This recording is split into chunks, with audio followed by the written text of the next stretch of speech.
La sexualidad es el instrumento del verdadero amor. No te confundas. Bienvenidos a Evangelium, el canal que te sumerge en la luz de la fe. Habiendo hablado de lo maravillosos que son el hombre y la mujer ante los ojos de Dios, podemos entrar en materia del sexto mandamiento. No cometerás adulterio y que se extiende a no cometerás actos impuros. Abarca la sexualidad, sobre la que tenemos grandes tentaciones los seres humanos. Decíamos en la sesión pasada que Dios te da los mandamientos como camino para la verdadera felicidad, y en este tema será a través del dominio de uno mismo. En eso consiste la castidad. Se trata de una pedagogía de la libertad humana. O el ser humano, hombre o mujer, controla sus pasiones y obtiene la paz, o se deja dominar por ellas y se hace esclavo del desorden. Nuestra humanidad está impregnada de pasiones y apetitos de sensibilidad que, si no logramos dominarlos, nos llevan a heridas profundas en el corazón y la autoestima, marcando tu vida para siempre. Por eso hay tanto egoísmo, rencor, deseos de venganza, el materializar el amor haciendo del hombre y la mujer objetos de placer que nos llevan a la soledad, el rechazo y un vacío interior. Dios nunca lo pensó así. Para Él, el hombre y la mujer se unen para ser uno, donándose mutuamente en su totalidad, complementándose para ser equipo, enfrentar las situaciones de la vida y salir victoriosos. Es un gran reto. El dominio de sí es una obra que dura toda la vida.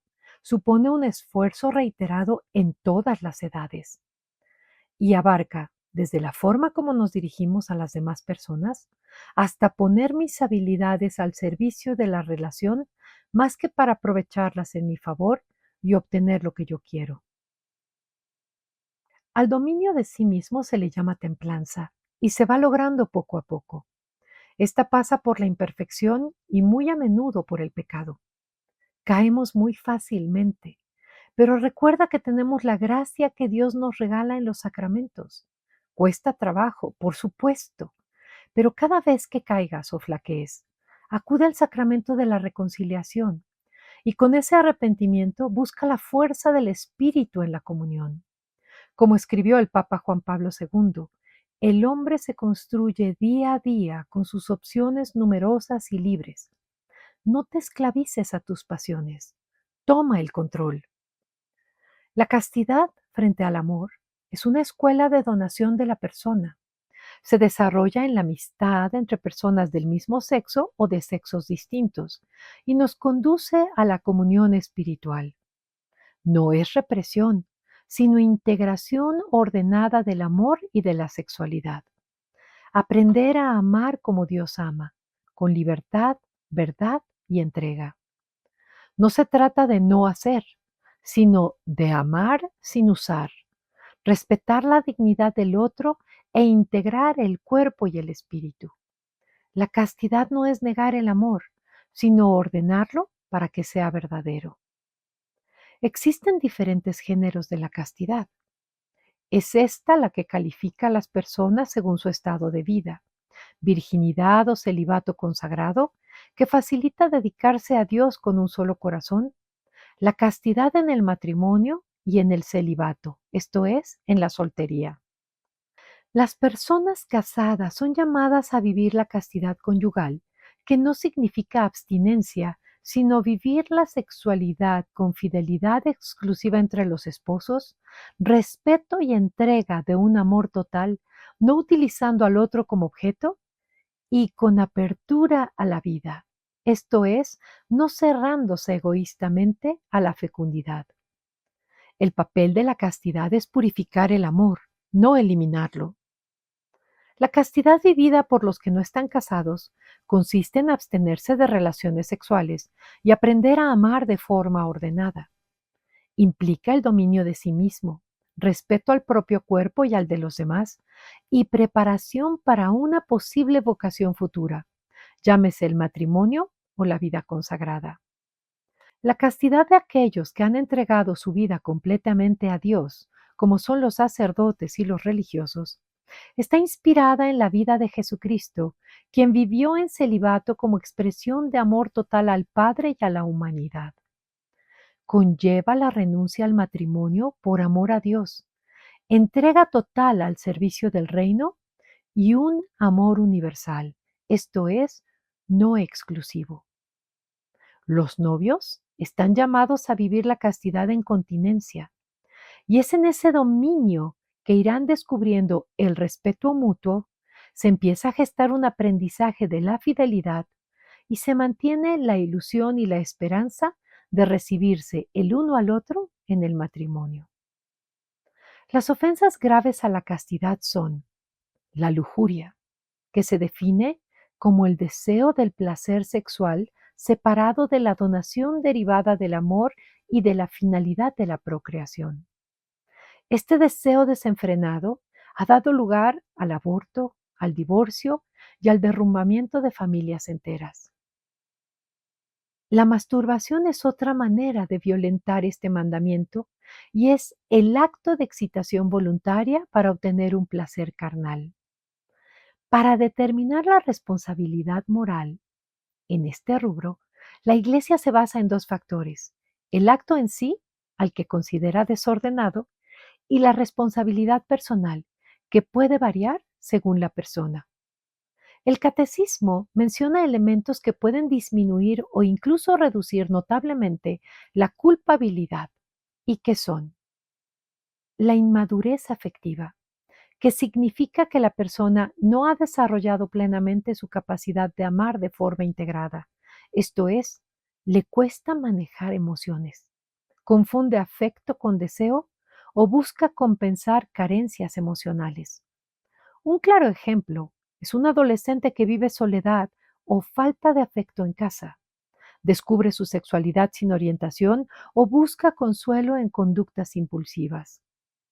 Es claro que hay poco dominio de sí y menor responsabilidad.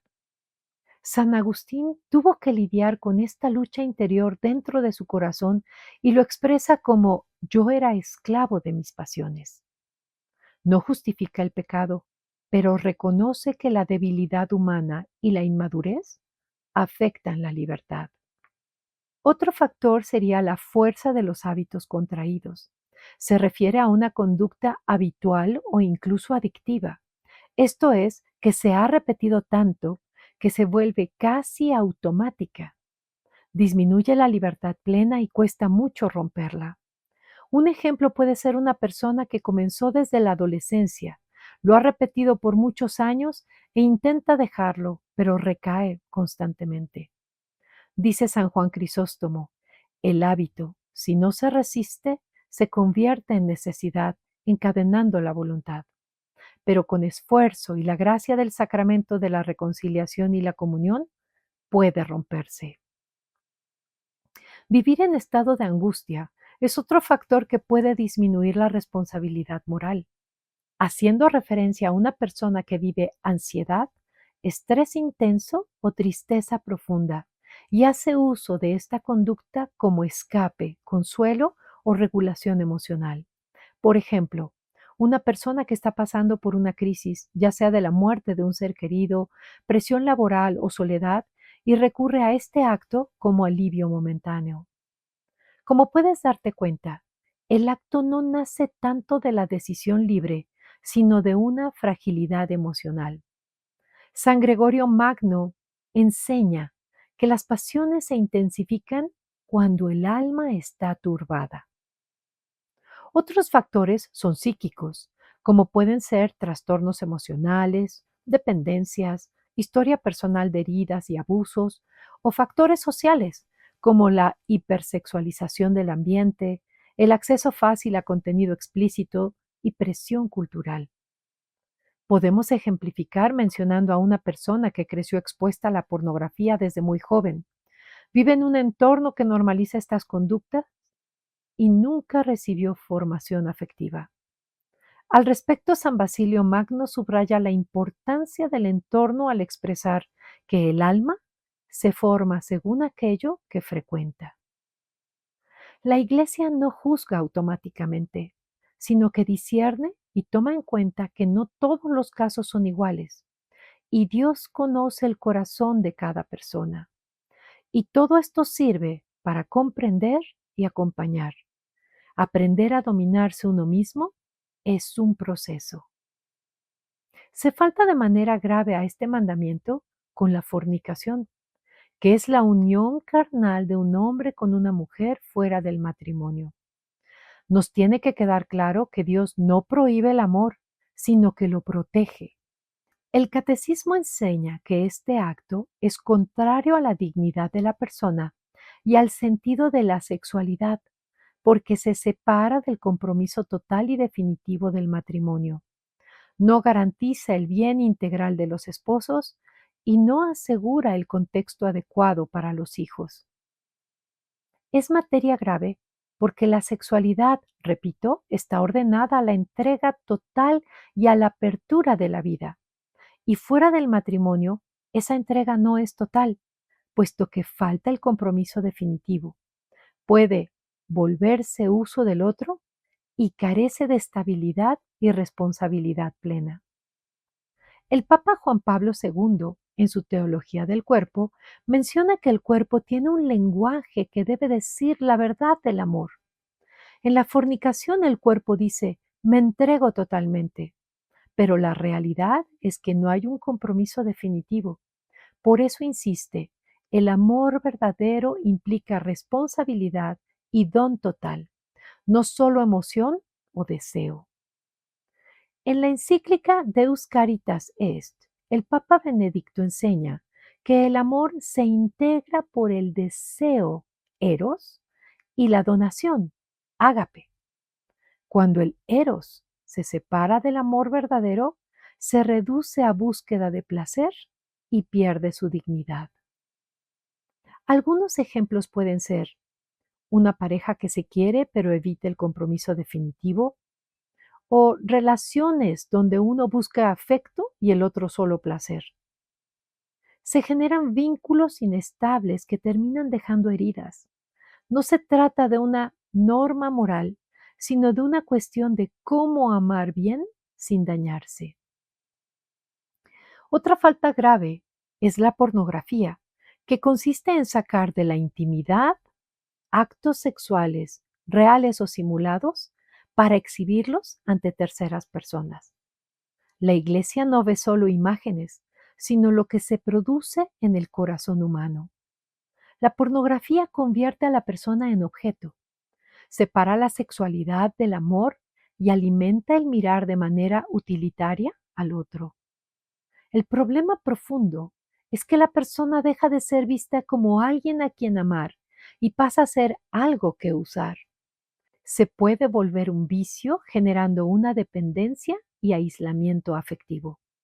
Nuestros niños y jóvenes están muy expuestos a ella y en la dimensión psicológica y humana lo que afecta es la manera de relacionarse.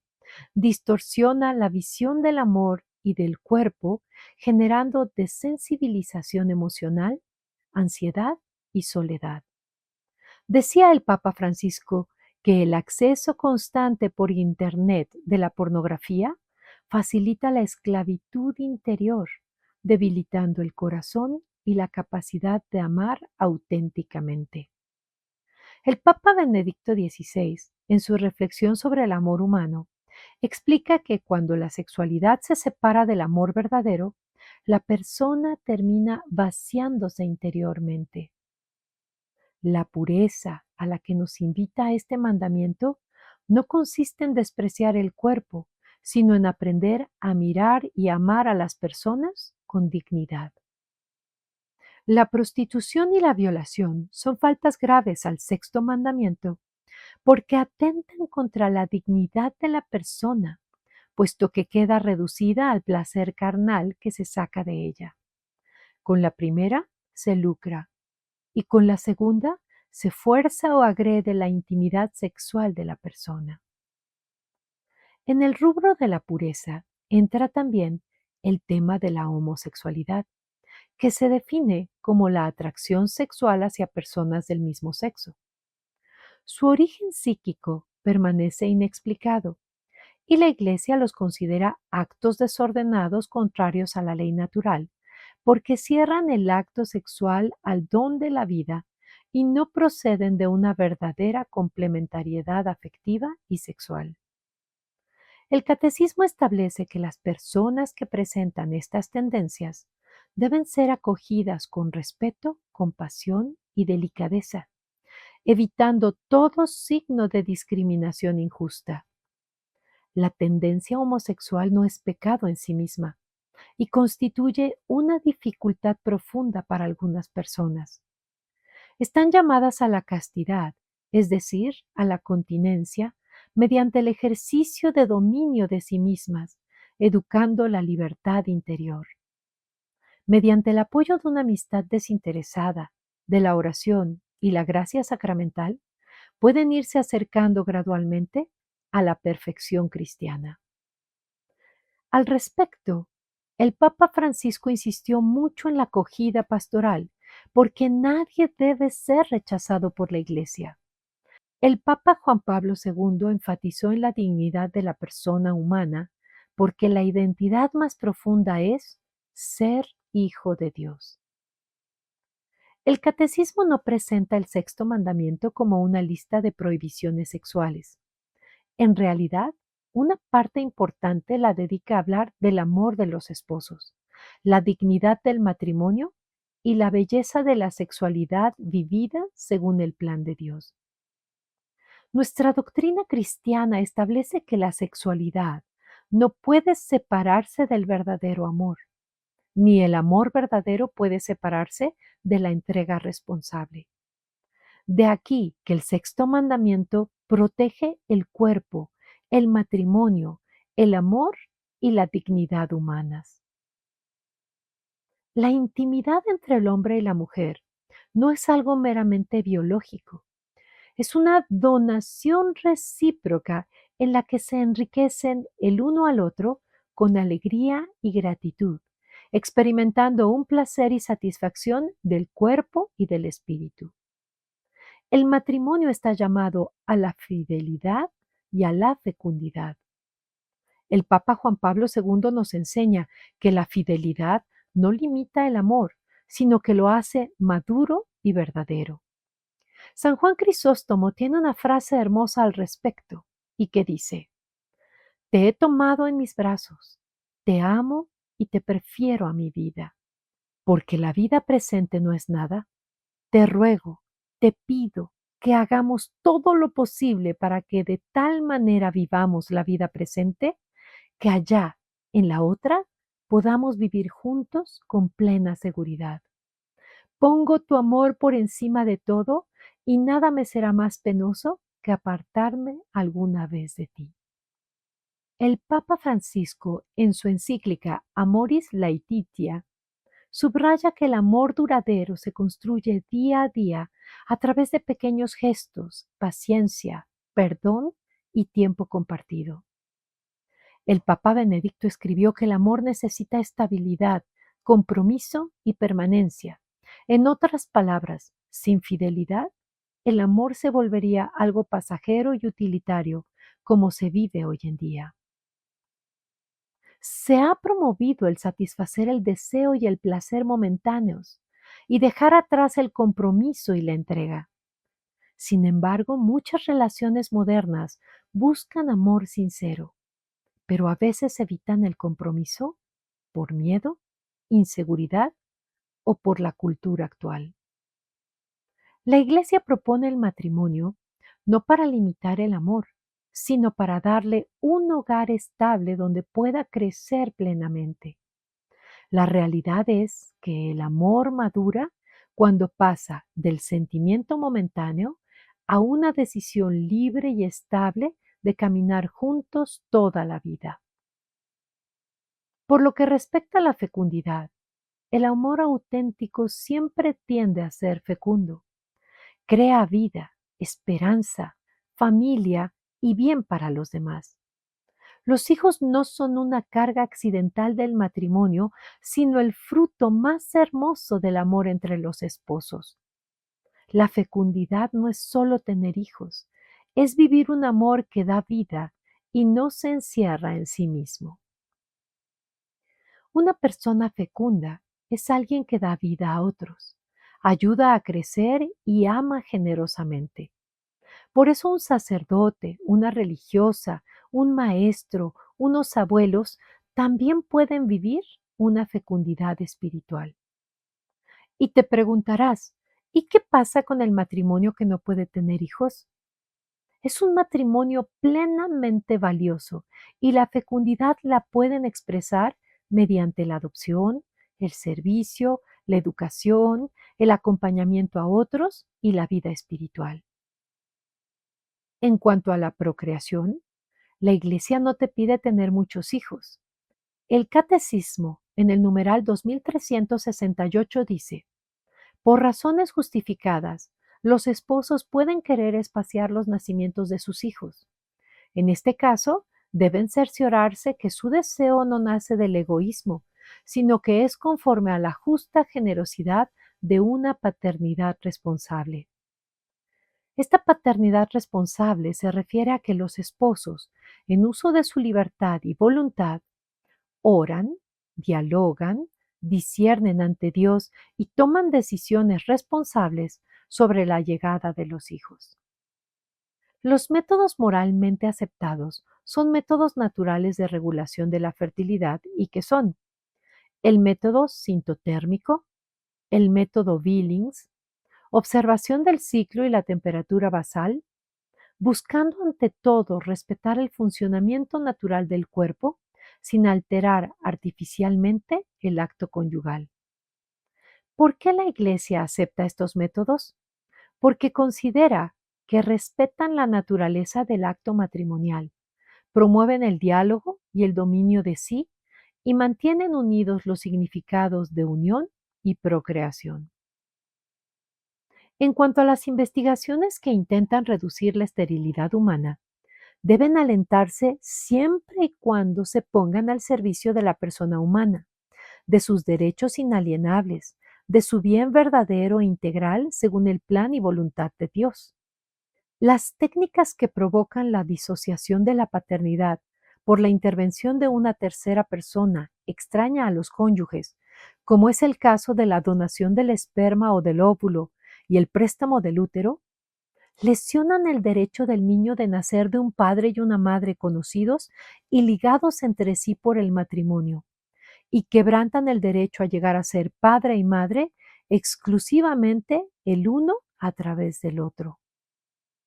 Estas prácticas, inseminación y fecundación artificiales dentro de la pareja, son quizá menos perjudiciales, pero no dejan de ser reprobables moralmente, porque disocian el acto sexual de donación de los esposos del acto procreador.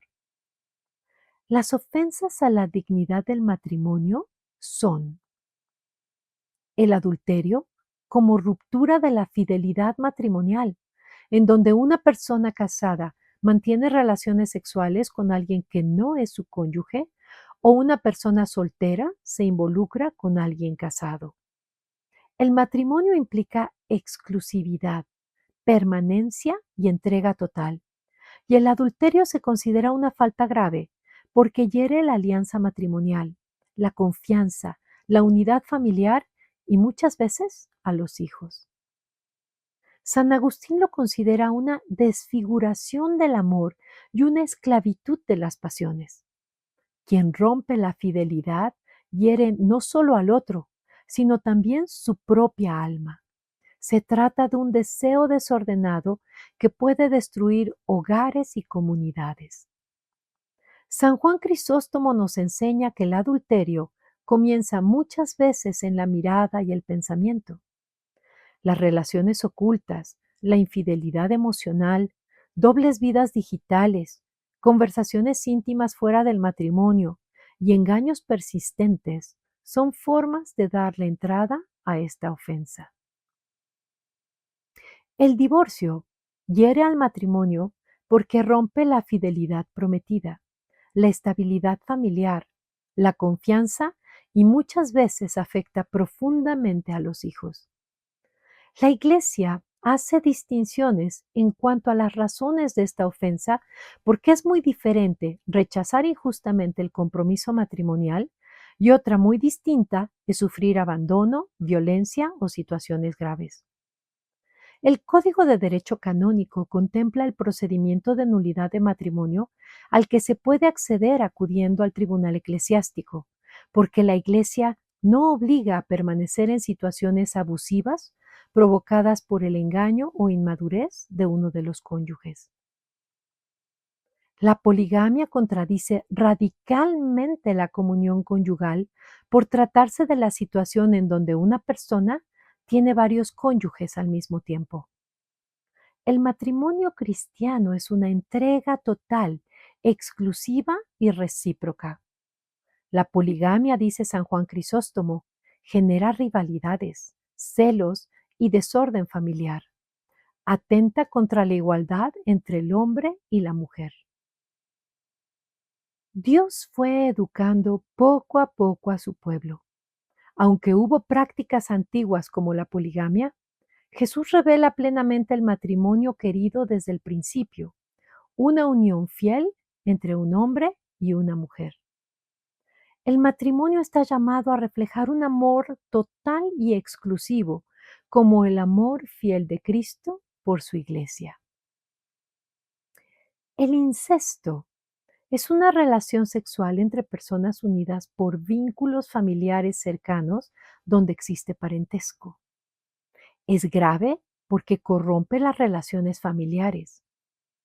El incesto suele implicar abuso de poder, manipulación, diferencias de madurez y daño psicológico profundo. Desde el libro del Levítico, las relaciones sexuales entre familiares cercanos se prohíben porque se buscaba proteger la santidad de la familia, el orden social y la dignidad humana. La familia está llamada a ser un lugar de amor y protección.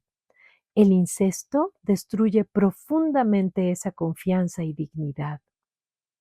La unión libre también es una ofensa a la dignidad del matrimonio porque se trata de una relación en la que existe intimidad sexual sin el compromiso y la entrega completa del uno al otro. ¿Qué puede significar sino una falta de confianza en el otro, en sí mismo o en el porvenir? Como puedes darte cuenta, el amor es la vocación a la que estamos llamados todos los seres humanos, y la sexualidad es el instrumento para vivir y demostrar ese amor verdadero. La pureza y la castidad nos preparan para donarnos sin límite y esperar como fruto de ese amor la llegada de los hijos.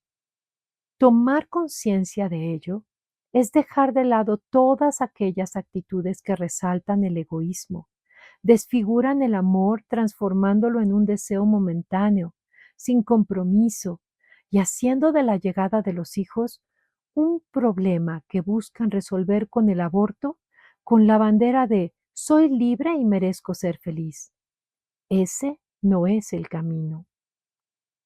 El amor puro viene de Dios y puede vivirse intenso y hermoso cuando hay una elección consciente y libre, pero para ello debemos entrenarnos a lo largo de la vida. Te reto a que hagas el ejercicio del dominio de ti mismo o de ti misma y sentirás la fuerza de estar defendiendo el amor y te estarás preparando para vivirlo para siempre. En nuestra próxima sesión continuaremos analizando los mandamientos del 7º al 10º para entender el camino que Dios nos ha trazado para ser verdaderamente felices. Dios te bendiga.